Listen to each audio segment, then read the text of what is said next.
بسم الله الرحمن الرحيم ألف لام ميم.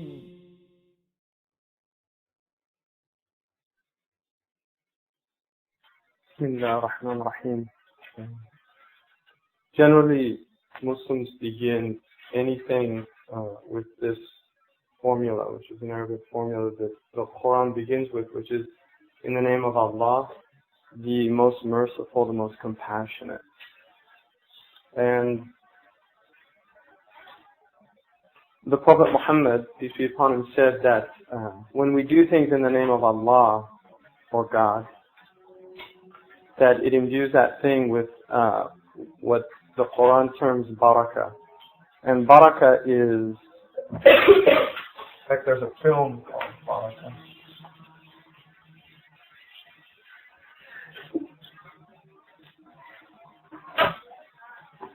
Barakah is, according to the Islamic tradition, something that exists everywhere, but yet we don't always have access to it.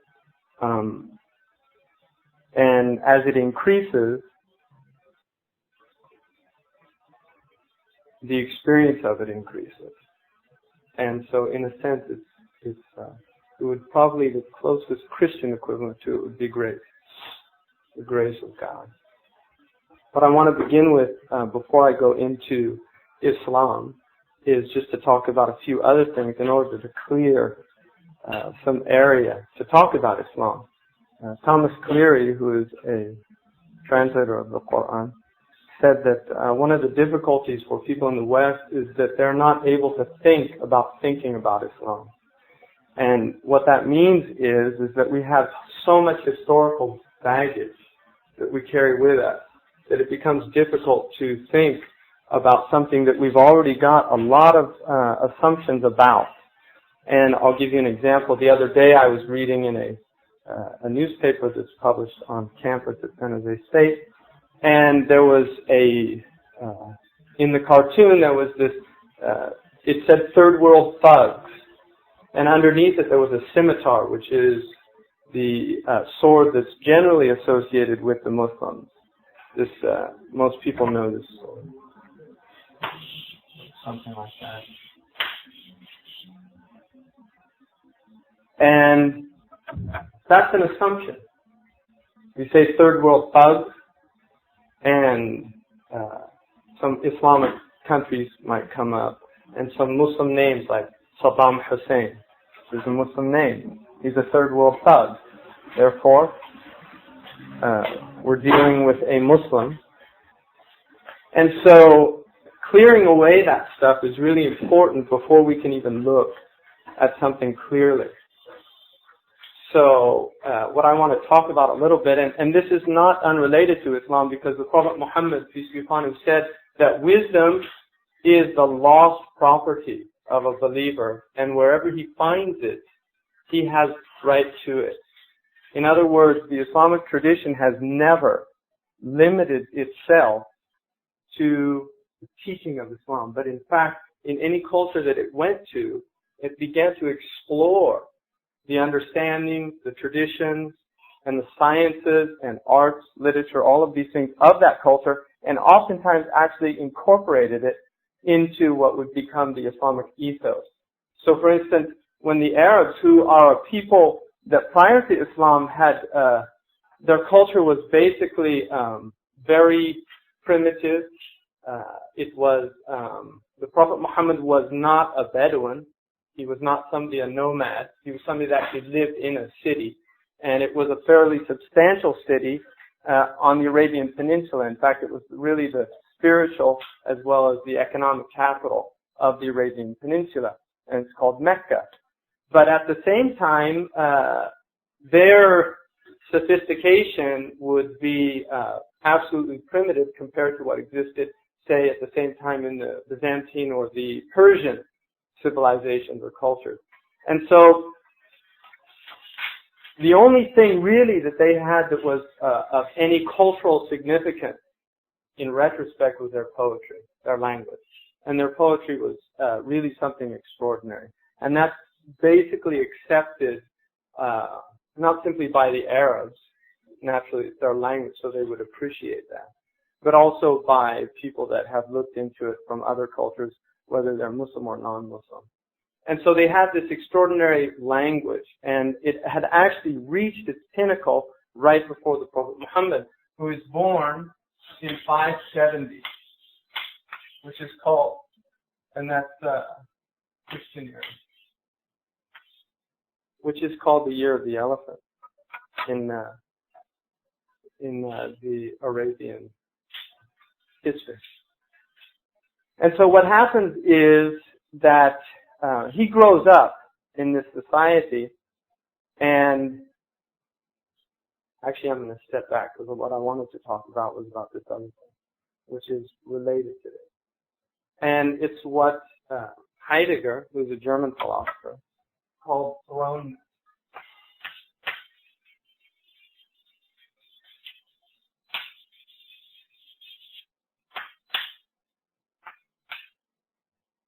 And what thrownness is, according to Heidegger, is that we are born into cultures. And the effect that that will have on us is really something we can't even comprehend. In other words, the fact that I was born in this culture, I was born in the state of Washington, but I grew up in the Bay Area. The fact that I was born into this culture determined certain things for me. One, it determined that I would be raised a Christian, because I was born into a Christian family. Two, it would determine the language that I spoke, which is English, which is not an insignificant fact, because language, how we speak, has a lot to do with how we perceive things. And so my language is going to affect the way that I see things. And it has to do with the way that I dress, my understanding of relations between male and female, between adult and child, between teacher and student. All of these different things, my culture is going to have a massive impact. And this is what Heidegger called thrownness. Now, what he said was that people exist in an undifferentiated state. And what that means is they never question this thing called thrownness. In other words, they never look at why I am the way I am. Why am I Christian? Why do I believe what I believe? Why am I Jewish? Why am I Buddhist? Why am I Muslim? Why am I Hindu? They never ask basic questions like, what does all this mean? And this, he said, was an undifferentiated state. They haven't started to look at how they got to where they got, because we got here, and it's been a long journey to where we are now in Western civilization and in the United States. The fact that, for instance, relativism, which is a dominant philosophy now, whether we know it or not, whether we study philosophy, whether we think about it, is irrelevant. The fact that ideas that actually occurred to people at a certain time in history are going to affect how we think. Nobody 200 years ago would have said, well, that might be true for you, but it's not true for me. And how many times have we heard that? You see, how many times have we heard that? Relativization of good, of evil. If I choose to be, for instance,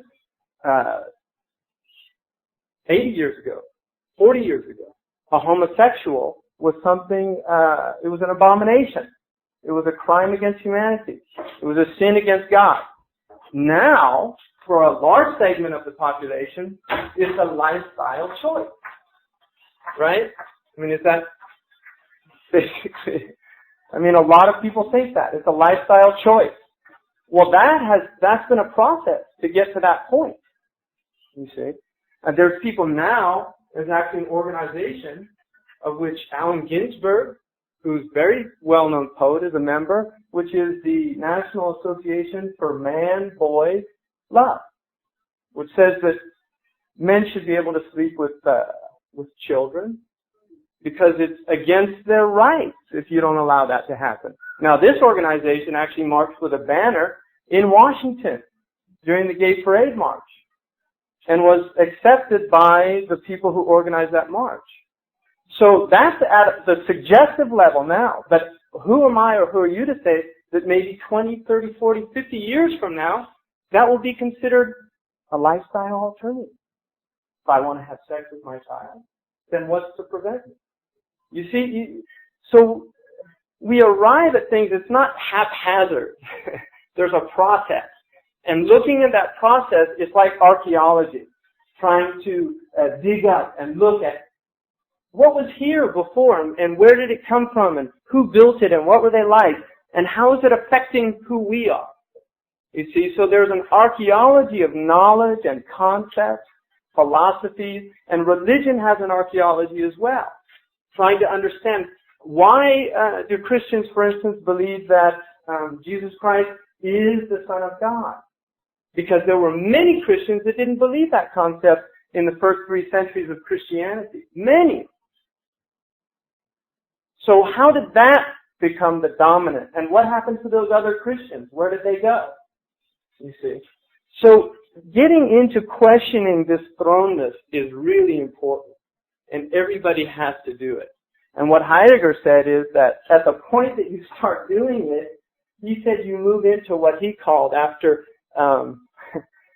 this undifferentiated state, an inauthentic state. Because now you realize, oh my God, I'm this way just because my parents indoctrinated me to all these things and society socialized me a certain way and all these things happen. And so that begins a process of questioning. Now this oftentimes happens when we travel into other cultures and we're forced to look at why we are the way we are. You see. Now not everybody does that. I was in a post office in Spain, in Granada, and this American is what they call, quote unquote, the ugly American, was telling this postman something, and he kept saying, "No hablo inglés," you know, I don't speak English. And she just kept talking to him in English. And I said, he doesn't speak English, and he can't understand what you're saying. And she said, well, why doesn't he speak English? Now that's somebody that's really not thought about things, that they can be in that state. But unfortunately, there's a lot of people in that state. There are a lot of people in that state that don't realize that there's all these things happening out there that don't necessarily jive with what we know or what we think or what we perceive. And so coming up against this is the beginning of coming up against these basic assumptions, these underlying assumptions. Now, unfortunately, Islam, instead of never having really a chance to just be presented as it stands, it's got all of this this stuff that we've thrown on it in the West. For instance, if I say, this is an association game, but if I say Muslim to you, what's the first thing that comes to your mind? Muhammad. What about you?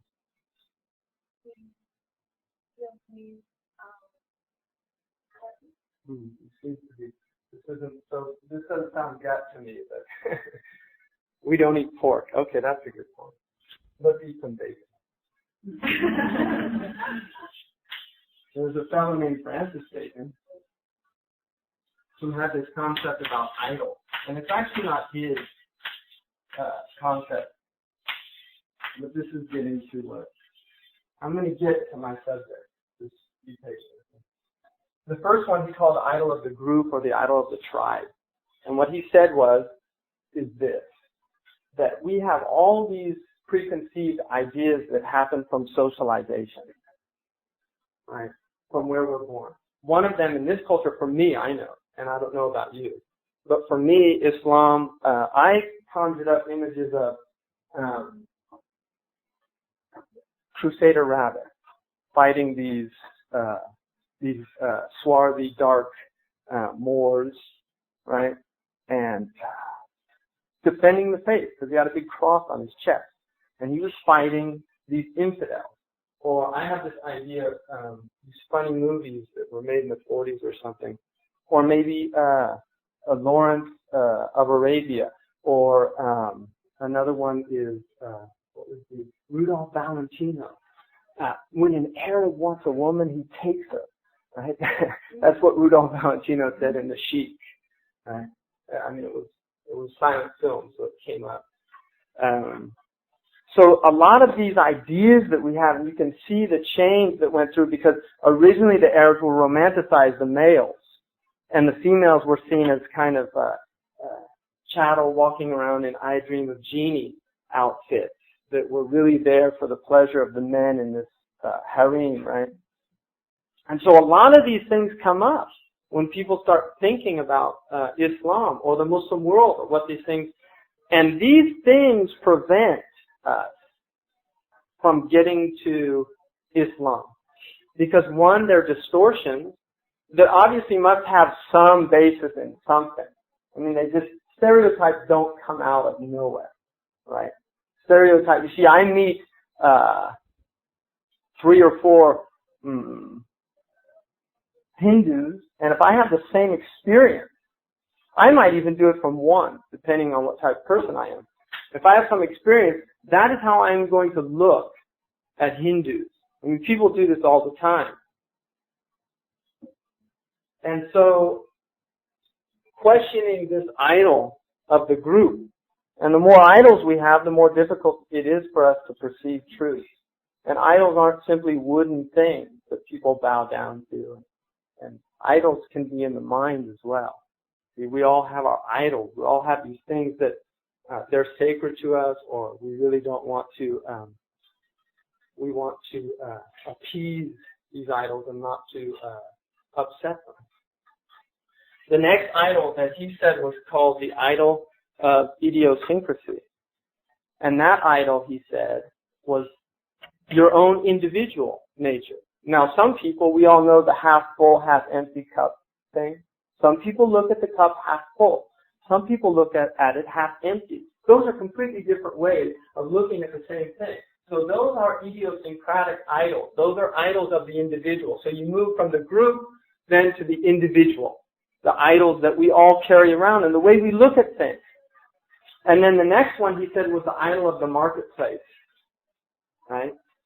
And the idol of the marketplace has to do with language and how we perceive things. Now, if you look just at, like right now I'm speaking to you, and what's happening is breath is coming, it's interacting with my vocal cords that tighten and expand and create intonation. Well, that turns into sound waves from a thought that's in my heart or in my mind, however way you want to look at it, idiosyncratically. These move out, and then what happens is they reach our ears. But what happens then is that they actually transform into neurochemical information that moves to the brain, and then the brain has to deal with it. So there's all these interfaces before I can say what I want, and before you can understand what I'm saying. Look at all these different things that have to happen, this process. Well, along that process, there can be a lot of misinformation, misunderstanding, all of these things that happen to people when they try to communicate. And that's what happens in the marketplace. You said this. No, I didn't. Right? And you get into those things. Or that's not what I understood. I thought you meant, no, what I meant is, and that's human transaction. Right? And then the last one he calls the idols of fear, which are really interesting. And those are our models of how we view reality. Now, you can say from one point of view, Islam is a model. Religion is a model, right? Mm-hmm. Theater. Mm-hmm. Theater. That's what I have a English friend. We're from California, so we say water. And he'd say, you mean water? Right? Which is idol of the marketplace, right?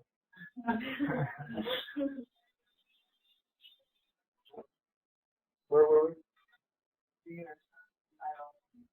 Yeah, after that. We were somewhere. Model. What they call, now, this is a good word if you don't know it. The more you go into education, the more important it seems to get, is a paradigm or a model. And what happens is we have these paradigms or models of thought. And they get turned upside down every once in a while. And so you have somebody like Plato who creates this whole model of looking at reality. And then he has a student named Aristotle who says, you got it all wrong. And he creates another model. And if it's more convincing, people adopt that model. Or if it's more suitable for what their needs are.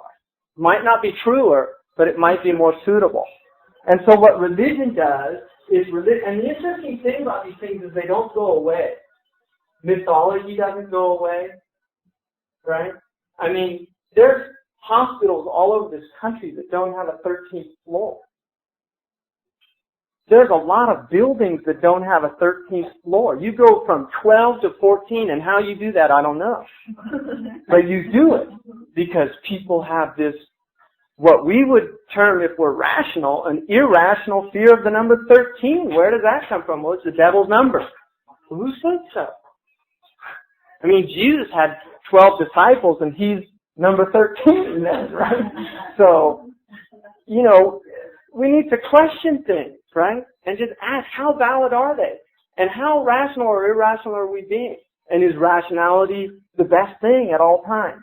And so what happens with what religion does, and religion, I would really appreciate if you didn't even think, when we say religion, God, right? That's a word associated. Religion, God. Religion, the sacred. Religion, divine. Religion has to do, it comes from a Latin word which means to bind, religio, to bind together. It's a way that, it's something that creates group cohesiveness. It's a way of looking at things that we can all share, and that allows for the society to be able to function without kind of disintegrating. Because if everybody starts thinking whatever they want, doing whatever they want, you see, if somebody doesn't want to socialize with everybody and urinates out in the hall, not only is it going to be unpleasant, it'll be smelly as well. And so there's certain things that function to kind of keep society together, cohesive. And religion is the paradigm that does that, you see. Now, science is a religion for a lot of people because it has all of the elements of religion. Religion is about belief. It's about conviction. If I believe that man was descended from apes, or that there's this natural selection going on, that is a belief and a conviction, you see. And some people take that very seriously and get really upset if you question that. You see, like one of the interesting things, Christians tend to have a fish, right? Well, now there's this. With Darwin, have you seen this? Uh-huh. Yeah. So Christians have this because the Greeks, ichthus is fish in Greek, and it's an acronym for Jesus Christ, Son of God, and it was a thing that the early Christians used to put down to communicate with each other secretly. You see, he could just draw a fish on the ground, and you would understand. So it became a symbol. It's not from Jesus. In fact, some people say it's actually out of Babylonian mystery religion that the fish was a symbol of eternal life. So this counters this. In other words, he's telling you this is what I believe. I don't buy that hogwash. This is my faith. You see? Well, it's evolution, right? Yeah, that's right. It's fish, and then we went to the amphibious stage, and then to whatever stages there are in So that's what religion does. It serves as a model. Now, what happened in the 7th century, right? There was a lot of religious chaos in the world, and the Christians they had kind of dealt with most of these problems, usually through one of the interesting things that happens to these models is that authority co-opts them. It's like in the 1960s, rock music was a counterculture. It was a way of making a statement. You got out and blasted out this, for some people, cacophonic sound, just disharmonious and distorted and really bothered a lot of people. But for some people, it was like this statement. right, of I am rebelling against Frank Sinatra or whoever they wanted to rebel against. And so what happened is now Pepsi-Cola sells more cola with Michael Jackson, who's a pop star. So the authority or the dominant culture co-ops this kind of, and this is what happens to religion a lot. It's very interesting to watch this happen historically. And Islam has certainly not been immune to that, as all of the other religions haven't either. So what happens is that there was a lot of chaos. Now, in the Arabian Peninsula, these people were really what we would consider pretty frightening characters. They did things like bury female children alive. Now, we can say, oh, that's horrific. Thank God we're in the 21st century or on the verge of it, and things like that don't happen anymore. And then we open up the San Francisco Chronicle, female infanticide increases in India and China, because it's still going on today. Now people go and get ultrasounds to find out if they've got a girl in there so they can get it sucked out with a vacuum in India. I mean, that actually happened. Why? Because males are very important and females aren't. You see, that's what it's telling us, really. I mean, that act. And this is what the Arabs were saying when they did that. And so that can tell us a lot about what the Arabs were about. If they could go out and bury their own child alive because it was a female and they were embarrassed about it, because the firstborn had to be a male, because that proved that you were a man. So they worshipped idols, and literal idols, not like kind of idols in the head. They worshipped idols made out of wood, made out of dates. One of the people who became Muslim later said, I can't believe how stupid I was. We used to worship idols made of dates, and when we got hungry, we would eat them. And one man who became a Muslim, every house had an idol. And he went into his house, and there was a fox urinating on the head of his idol. And he said, what kind of God is this that a fox can pee on its head? And at that point, he kind of realized that it was pretty irrational to worship things like that. And so what happens is the Prophet Muhammad grows up in this environment, and he's seeing these things around him, and they really bother him. But he doesn't articulate anything. He doesn't really speak out against it. And the reason that the Quran gives is because he really didn't know what to say about it. And that's what it says.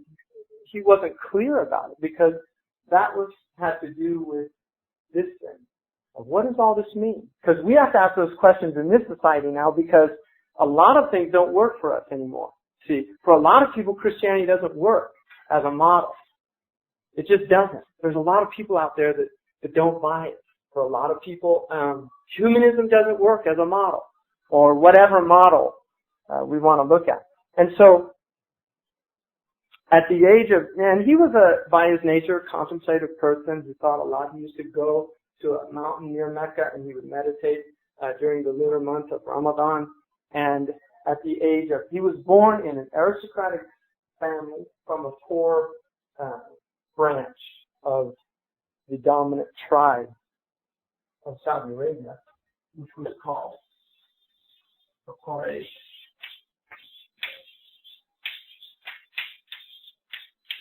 And sometimes you see that with a K-O, Quraysh. And the Quraysh were, they were merchants, and they were also caretakers of a house that was called the Kaaba. Or sometimes it's stuff like this.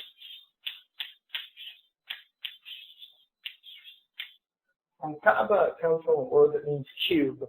And it's a black house. And it's made out of stones. And it's, according to tradition, it was built by Abraham and his son Ishmael. And Hajar, right, who was the maidservant of Sarah, who she gives to Abraham because she can't have children at that point. It's not the bastard son, because in their tradition it was permissible for a male to produce offspring from a servant, a maidservant. That was actually part of their law. And so he had a child named Ishmael from that marriage. And then Sarah, according to biblical tradition, became jealous. And so he takes Hagar to, or Hagar, they call him, takes her to the valley of Becca, or Mecca, and leaves her there. Now, according to the Islamic tradition, he was commanded to do that. And what happens is she gets very anxious and starts running between two small hills there, and she finds a spring, which is called Zamzam. And the house, Abraham comes back and builds this house. And it is the first house that was built for the worship, because Abraham was a nomad, actually. He was in tents. And it's the first house, according to the Islamic tradition, that was built for the worship of one God only. No idols. One God. Now, although Abraham is the progenitor, he's the father of the Jewish race, he's also the father of the Arab race. And so he's neither Jew nor Christian. In fact, the Quran says that. He's not a Jew. Because the Jews come from Judah, who is one of his sons. In the same way the Arabs come from Ishmael, who is one of his sons. So he built this house, and what happens is, and this is what the Quran says, and this is a very important point that the Quran constantly makes, is that as time passes, things change. Like we saw rock music at a certain point with a cultural rebellion, it becomes part of the culture, and it becomes accepted. You see, whereas initially it was counterculture and really kind of unaccepted. And so in the same way, things change and they're adopted. So what happened is people, according to the Quran, people have a tendency toward idols. They have a tendency to make things that are abstract material so that they're tangible, they're graspable, they're touchable. I mean, the first thing that a child does is it just puts everything in the mouth, right? That's what it does, because it needs to experience things through the senses. And that's the way it understands the world. So it literally is out there grasping the world. And so what we tend to do in fact, with people, give me a concrete example. Like when people are talking, give me an example. In other words, you want something that is similar to it. And that's what we call metaphors and similes. And those are the way we understand things, right? That's the way we grasp things, is through what's it like. Because if you don't know something, you want it to be like something else in order for you to grasp it or understand it. Now, God is an extremely abstract concept. God. Infinity. What does that mean? Infinity. To define something, right? The word define literally means to give it finiteness, right? To give it limits.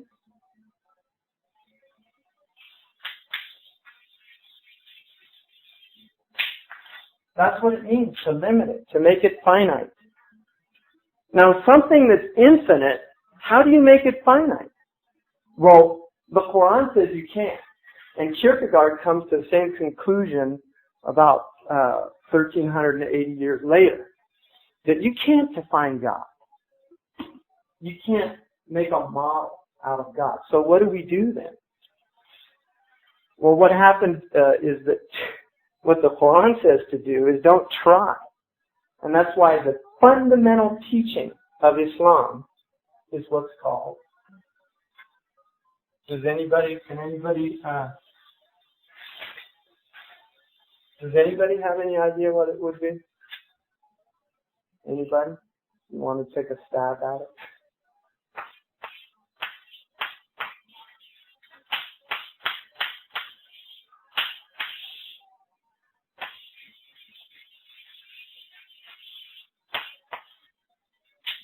This is an Arabic word, tawheed, which means unity.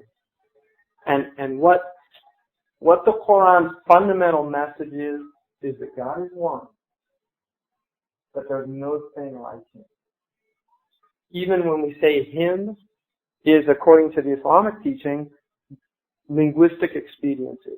God is not a father. God is not a son. God is not a goddess. God is not a male or a female. God is not a form. God is not a substance.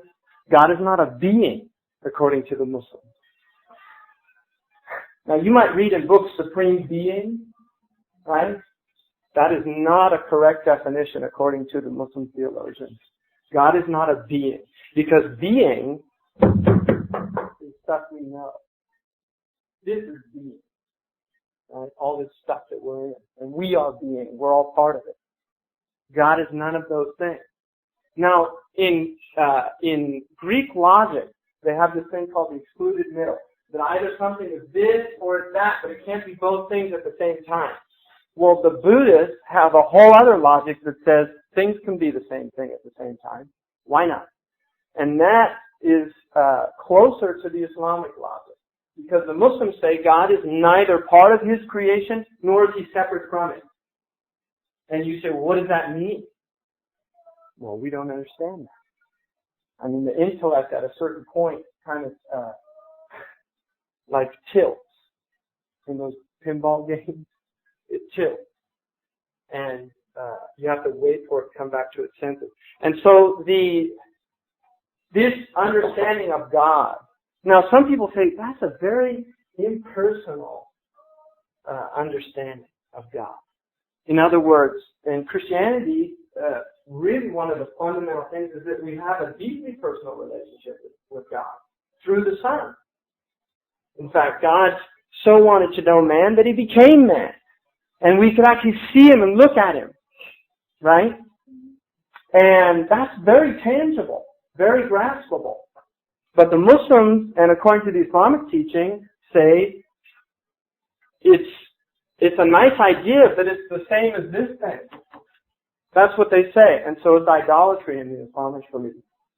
It's idolatry to say that any human being is divine.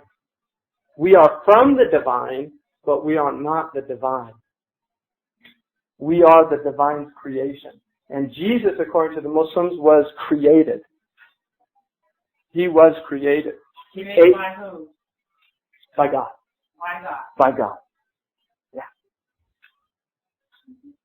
And what I'm doing, because I know some of you are Christian, and I'm not in any way, the Quran says that everybody has the right to believe and understand God as they understand it, but I'm presenting to you what the Muslims understand, and it's not in any way to offend your faith or something like that. And I was a Christian before I was a Muslim. So, I actually delved quite deeply into the religion. Am I right in saying that is Jesus an idol?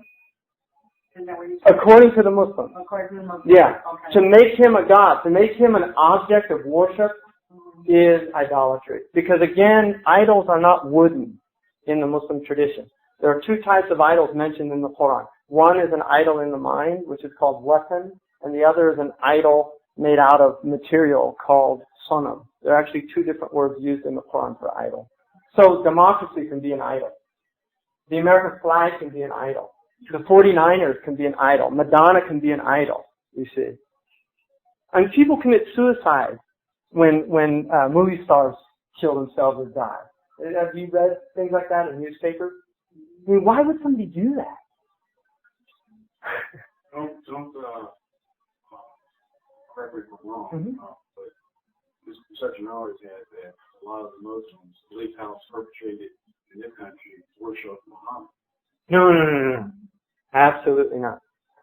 No. That's a major mistake. And one of the mistakes that comes out of that is what's called Mohammedism, which is not a name of Muslims.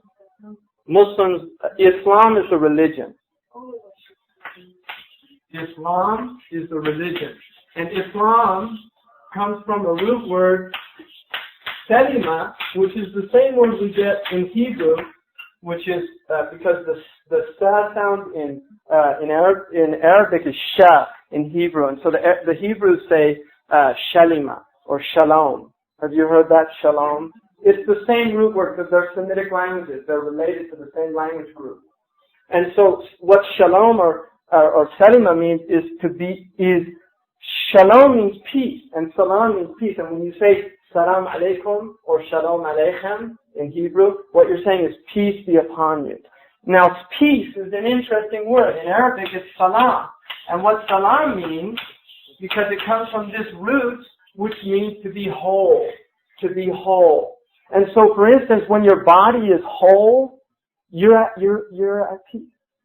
But if you've got a headache, you see, something's not whole there. You've got some element that's causing problem. And then you become ill at ease. That peace goes. That type of peace. War is the same thing. When you have conflict, you have war. So peace is a wholeness. So the word Islam means submission. And what submission is entering into peace with yourself. Submission is not surrender. It's not giving up. There's two different words in the Arabic language. And often it's translated as surrender, but it's not surrender. It's submission. And they're very different words. What's the difference between that faith and like Farrakhan, Black Muslims? And they use the same the Quran, whatever that is. That's the nation of Islam. Yeah, well, They look toward Elijah Muhammad. Elijah Muhammad. They actually think that God came in the form of a man in 1926 named W.D. Tharp. And Elijah Muhammad was his messenger. But from the Muslim point of view, it's a mythology. It's just made up. Yeah, that's the Muslim point of view. Would be considered a cult? It's not even a cult. I mean, in the sense of it's not even part of Islam. Do you see what I mean? Do they use the same biblical? I think they mix the Quran. He uses the Quran, Farrakhan. I've listened and read his stuff. I mean, they believe that there was a scientist centuries ago named Yaqub who that people were originally black, which is an interesting concept because in Arabic and Hebrew, the word Adam, well, it's Adam in Arabic. The word Adam means dark in Hebrew and Arabic. It's actually the color of, what's that? Isn't Adam from the sky? No, Adam's the first man. First man. Yeah. And the word Eve, which is in Arabic, Hawa, means black. And it's interesting because biologically, blacks can produce white, but the reverse is not possible by our materialistic scientists. In other words, a black person through centuries, or even they can produce albinos. You can find albinos in the midst of African tribes that are as white as white. But white people do not produce black people. It doesn't happen. And so I think that is a very biologically sound premise to believe that the first people were dark. And that is linguistically the way the Quran talks about it. Udma, which is what Adam is from, means topsoil. But let me I just want to get to this thing here. So Islam means submission, and submission is about acceptance, not surrendering, acceptance. Now we are called slaves of Allah in the Quran. And the Quran says everybody is a slave. Whether you like it or not, you're a slave. Now what that means is you're limited. You see, a slave by its nature is limited. It can't go certain places. It can't do things without permission. What the Quran says is that you're all limited. You see, you can't do a lot of things. You're not omnipotent. You're not omniscient. You're not all-powerful or all-knowing. Therefore, you're limited, which is an attribute of slavehood. But what it says is there are rebellious slaves and there are slaves in submission to their master. Right? Those are the two types. And slavery is a model for understanding it. This is a metaphor. Okay? It's just a linguistic model for understanding something. And so what the Quran says is that you are all slaves of God because He created you.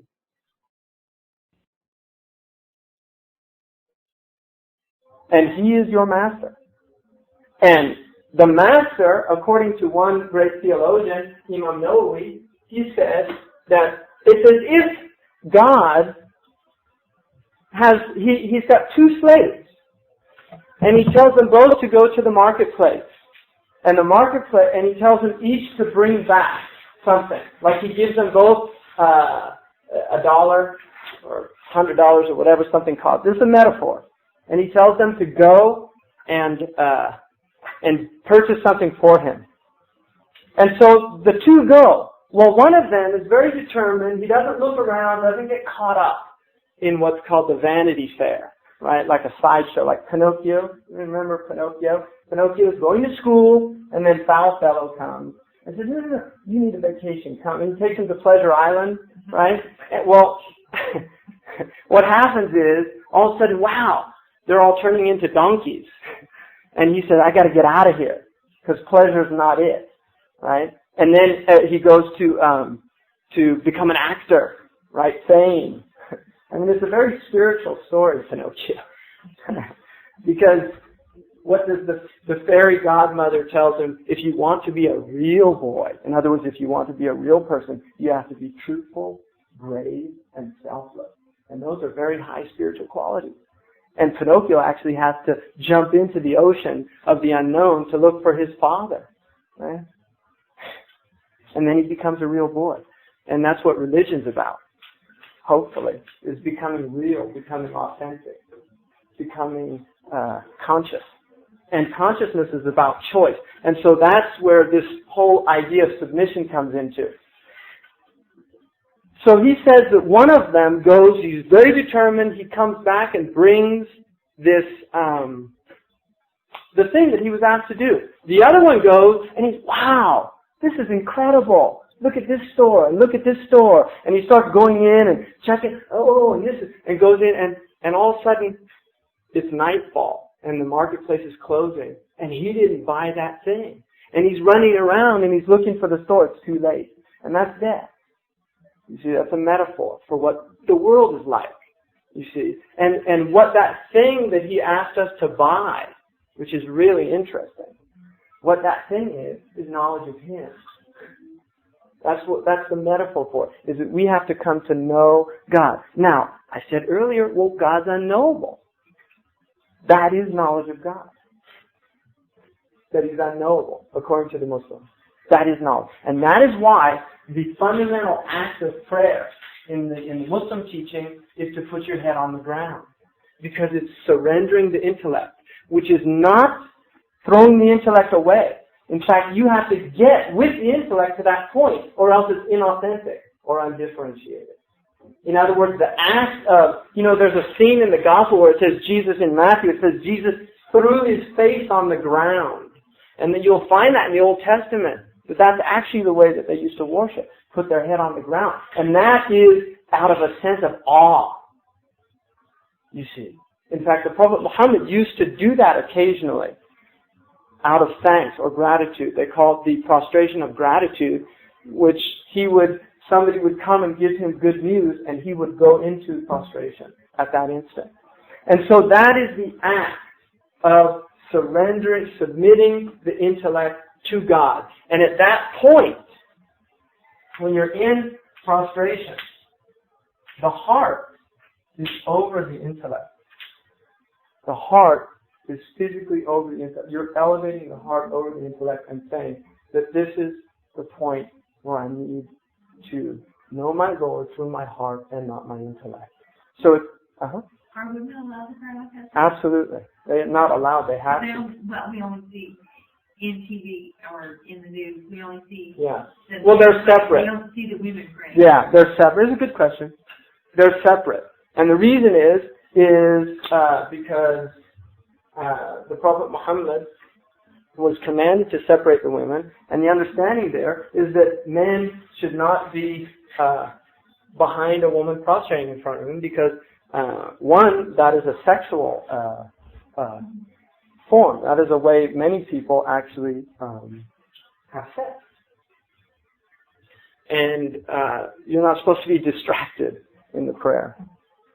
So that is Islam, is submission. And so the Prophet Muhammad, in the midst of this society, at the age of 40, has this revelation.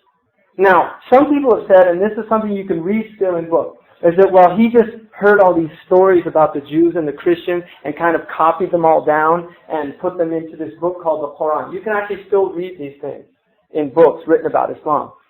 And thank God, real researchers and theologians, people like Hans Kuhn, I mean, they're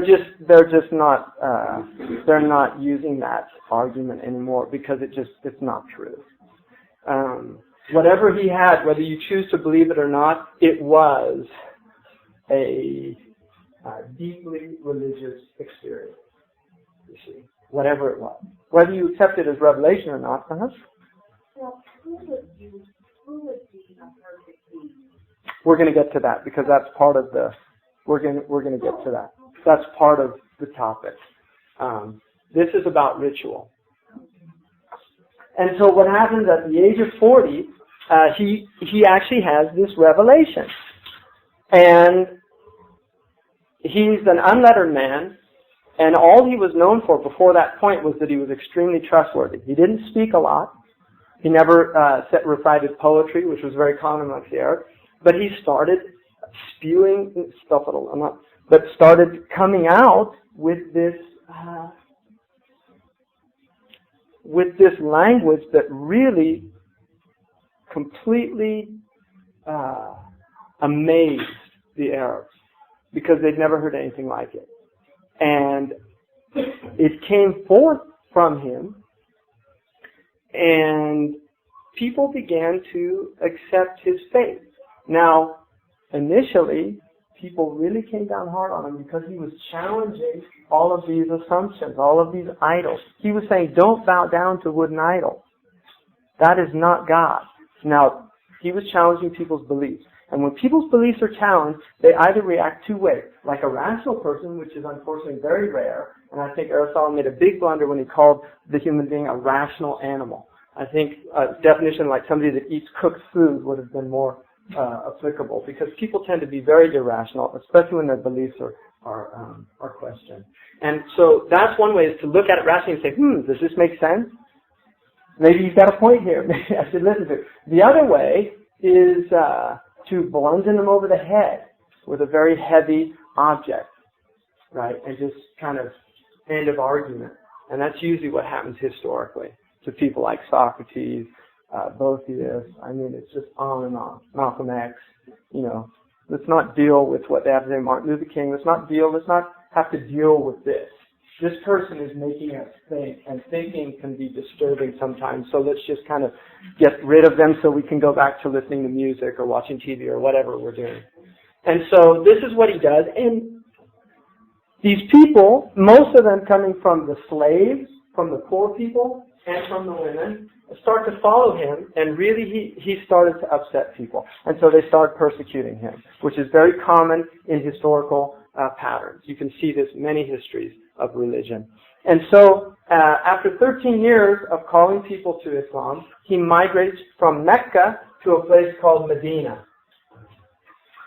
And in Medina, these people accept him.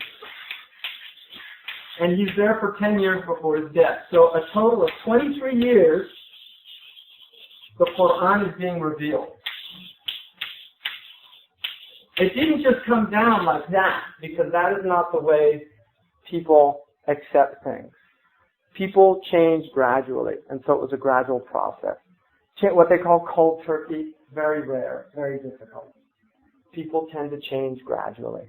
And so this is what happened. Over a 23-year period, this Quran came down. The Quran is probably equivalent in size to the New Testament and half, again, about the size of it. It's not as big as the whole Bible. Okay, maybe 2 New Testaments. And there's 2 aspects it deals with. One is perception, how we see things. The first thing he tells us is that There's no God but God. And so that is the fundamental teaching of Islam. It's La ilaha illallah. There is no God, nothing worthy of worship except God. So was it Muhammad that wrote the whole Quran? He didn't write it. He could not read or write. Who wrote it? It was written down by people. It was transmitted from him orally. And it was written down by scribes.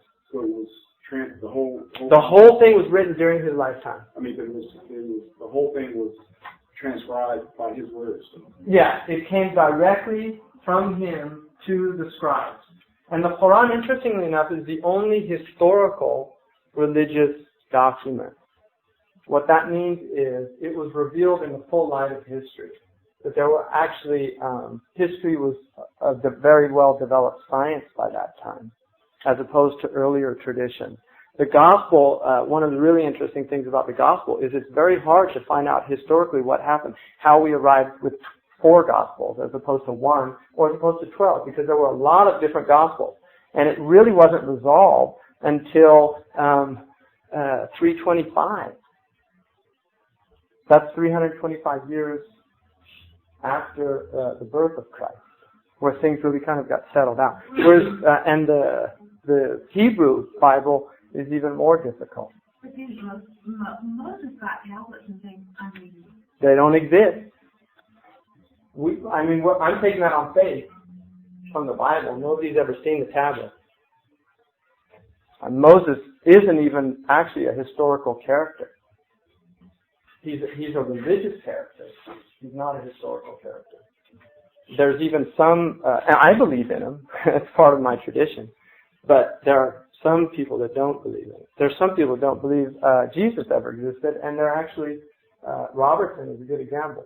John Robertson, who wrote Pagan Christ, he said it was a whole made-up thing, and that the Christians become the historians. So even Josephus, he claims that the footnotes about Jesus were just kind of put in there by later Christians, that it was actually a whole mystery cult. And so that's not my point here. My point is that the Quran was revealed in the light of history, and it remains an unaltered book.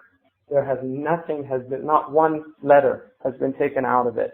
And it has existed as an oral tradition until this day. The Quran is not taken from text. It is taken from people. It's been written down since the time of the Prophet only as a kind of a backup. Like you keep a computer disk, you have the hard drive, and then you keep a diskette in case something goes wrong with the hard drive, just to check it. But there are people all over the Muslim world who memorize the entire Quran, and they memorize it from somebody who memorized it, from somebody who memorized it, all the way back to the Prophet Muhammad. And it's not like the game we played in school where you tell her something, and by the time it gets to here, it's all different. It's rigorously been maintained. And it's always been checked with those original written scribes.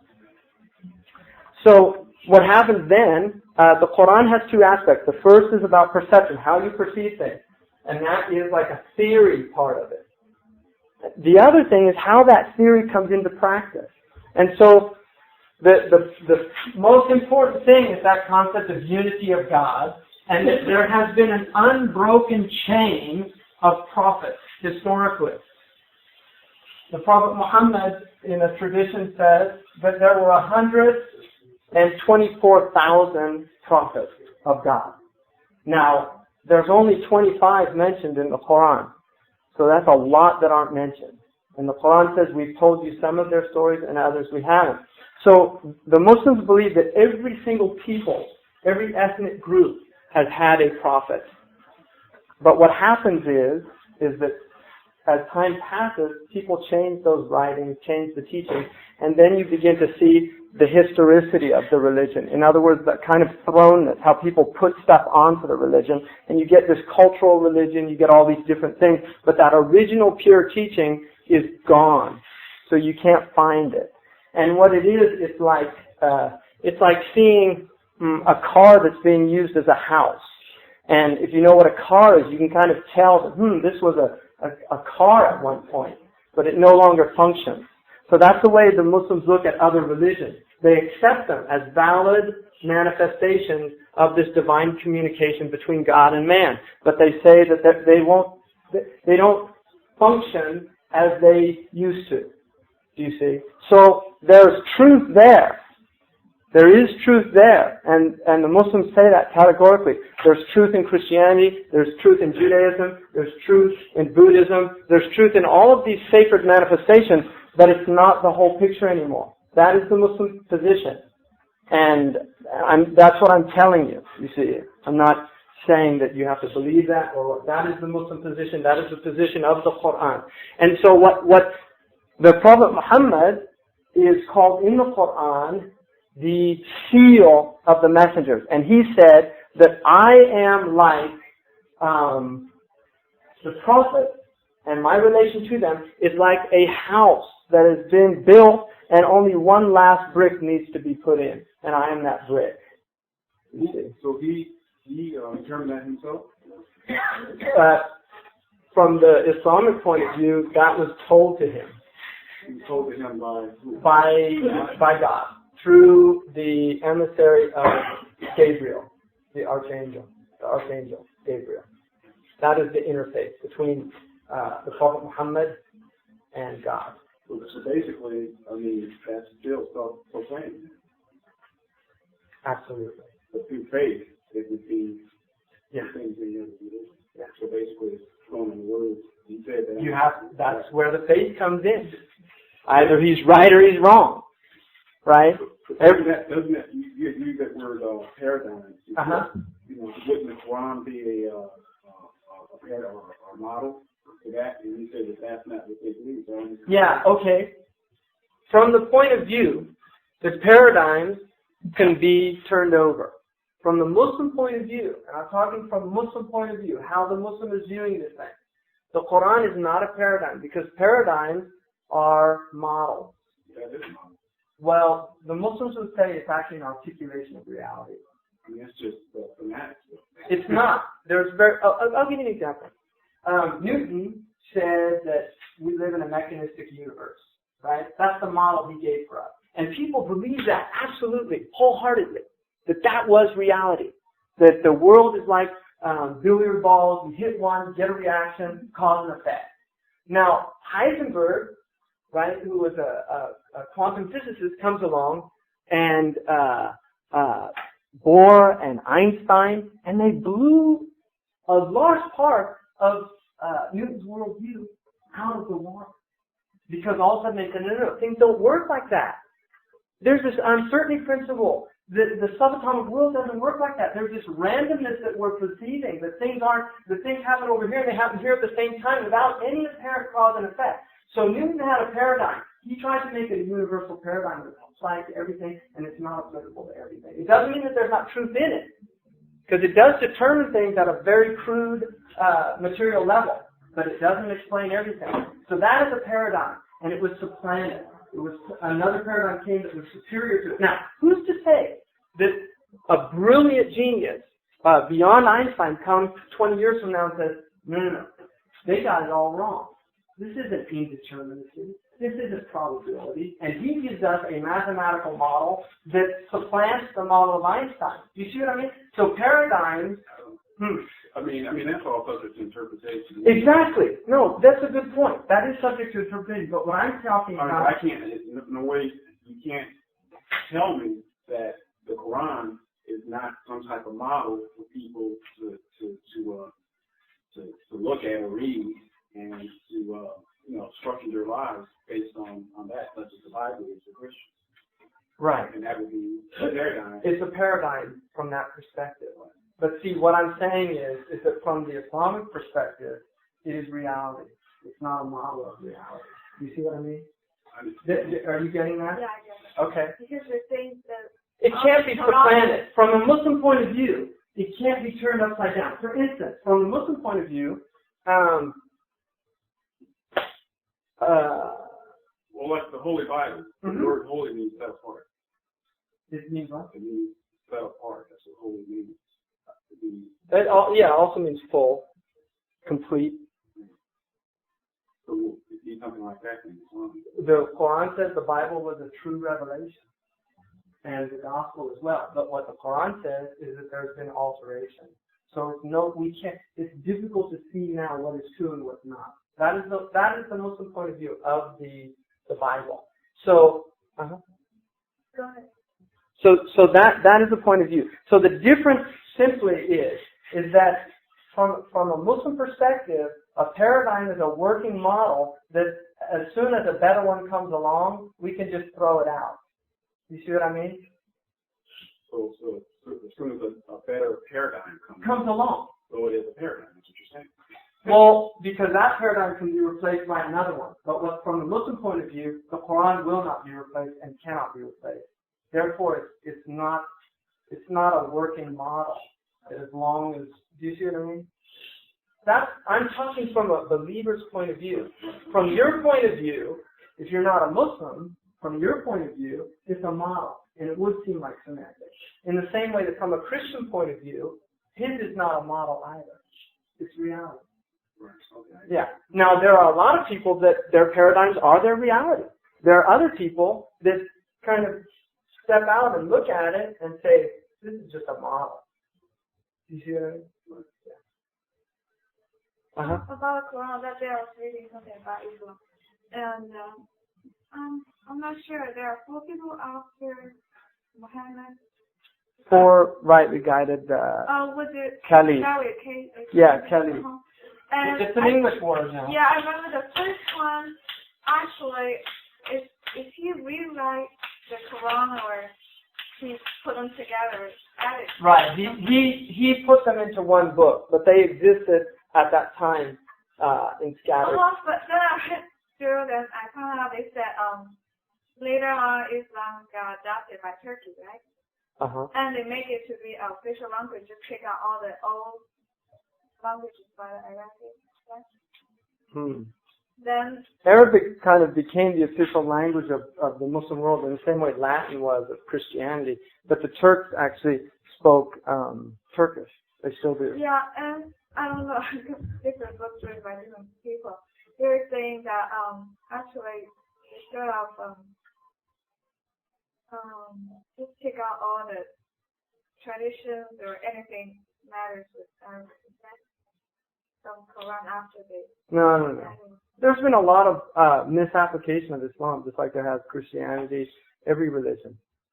There's been misapplications of it. So as you said, it's true from the point that they finished writing it first time to now. Same book. Yeah, and there's actually there are 4 in existence today from that period that are written on parchment. What did I'm kind of confused as to what was the belief. It's kind of ambiguous what the belief was before the Muhammad came along with the Quran. Basically, idolaters. They worshipped idols, and they didn't really have. There was no sophisticated belief system. There was no religion, state religion. You could worship anything, but they had main idols. Lat, Uzza, Hubal. They were main idols that they worshipped. But basically, it was idolatry. Very crude paganism. So it didn't go in the path of it was not a Judeo-Christian. No, there were not Christian. I mean, but the Judeo. Did he go from the origin? That's the way Western people look at it. They think and it is closer to Judaism than it is to Christianity in its outward form. In that there's a lot more rules. There's more laws.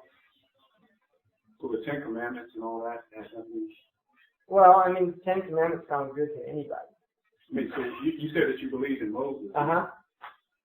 Oh, I was just thinking this might be a good time for a break. Okay. Can I just finish one last thing and take just 3 minutes on it?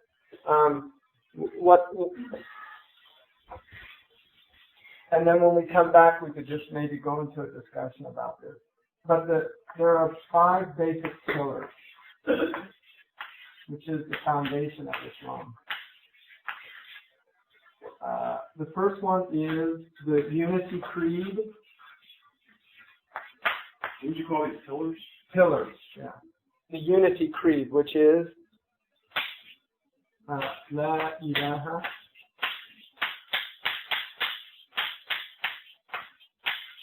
illallah, which means literally, La is no, Ilaha is God. It would probably be a small in English. There's no capital letters in Arabic. And illa is except. And this is Allah. And Allah it's like a proper name. God can be used for, Apollo was a Greek god. So God is a generic for anything divine. And then we have God with a capital G, which is Yahweh, or however you want to say it. In Arabic, Allah is the proper name. It's like my name is Hamza, my proper name. Whatever your names are, you each have proper names, and that's how, if I call you, you'll know. I can differentiate you through that. Instead of saying, hey you, which could mean anybody in here. So that is the proper name. You can see it Semitically show up in the gospel, that according to the gospel, Christ is supposed to have said, Eloi, Eloi, lima, lima sabachthani. Eloi is the same root word, Eloi. It means, because the Hebrews say Elohim, which means God. In Arabic, it's Ilah. They're very similar linguistically because they're from the same root. And that's the first pillar. The second pillar is prayer, which is 5 times a day. And this is ritual, right? Outwardly, it's a ritual. I think of all the religions, Islam, to me, appears to have the least amount of ritual. And I grew up in the Greek Orthodox Church, which has a lot of ritual, where there's no priesthood, there's nothing like that. So the prayer, and there are 5 prayers a day. And the first one begins at dawn. So the next one is what's called zakat, and it's a purifying tax of your wealth that you give to poor people. And it's a poor tax. And it's roughly, for money, it's roughly 2.5% or 1/40 of your standing capital, not an income tax. In other words, 1 year has to pass. There's no income tax in Islam. It's actually forbidden by the Prophet. Income tax. So would it be like tithing? It's a tithing. It's very similar to a tithing. Yeah. Who's it goes to, like the government? It goes to 8 people. No, you can do it individually. It goes to poor people, to homeless people, bereft people. It goes to slaves to free them if they're slaves. It goes to indebted people that have overwhelming debt that they can't pay. It goes to travelers, somebody traveling that doesn't have enough money to get home to where it came from.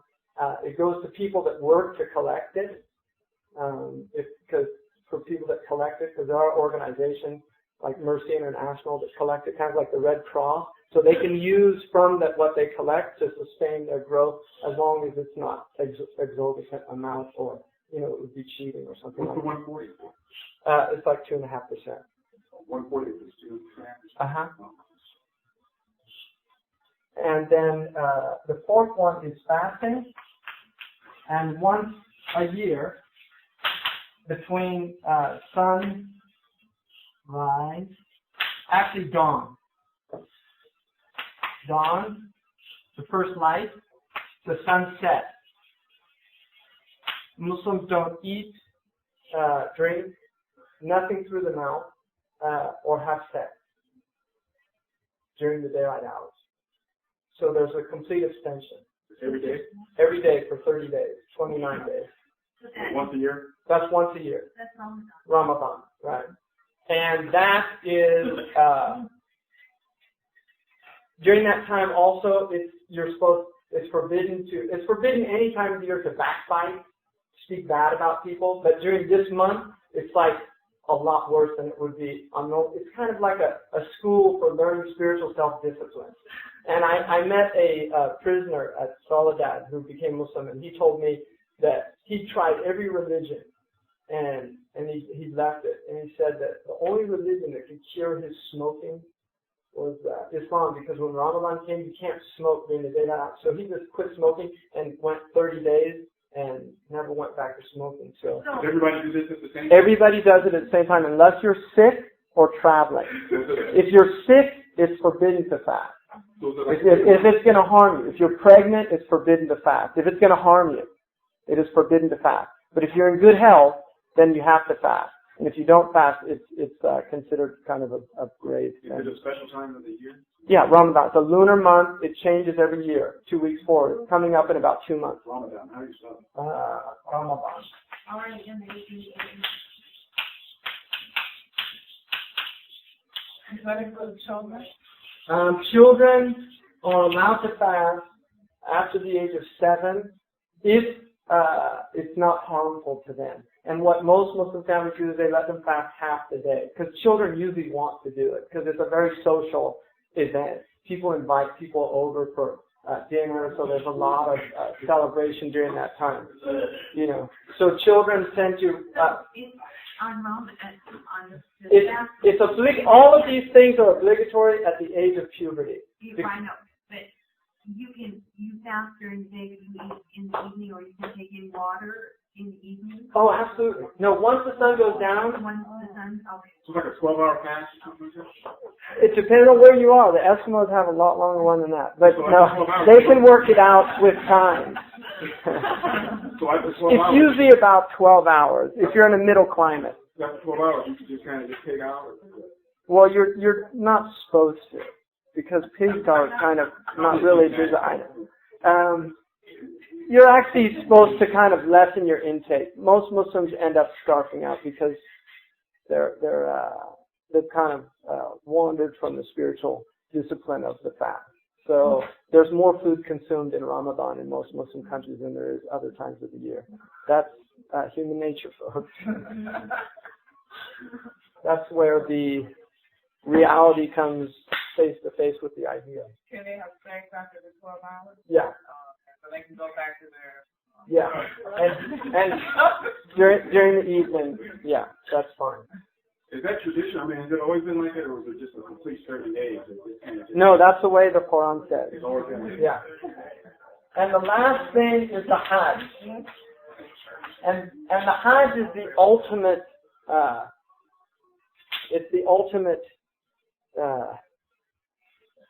it's the ultimate breakdown or ripping away that thing I said earlier, the firmness. Because all of a sudden you literally, I've made Hajj 3 times, and everybody's there. The whole of humanity, literally. Every single race on the earth is represented there, and it's mind-boggling. What is it again? Hajj, which is the pilgrimage to Mecca. And that is, if you read, it's a beautiful chapter in the autobiography of Malcolm X, which is about his journey to Mecca. That is what changed his life. And it's very powerful. Okay, so what's the point of going to Mecca? Only if you're able to. If you have the financial and the physical strength to go, you go, and it is a spiritual journey. It's a spiritual journey to your Lord. It's a metaphor for God. Catholics going to the Vatican, very different experience. I've been to the Vatican. I just looked at all the gold. Anyway.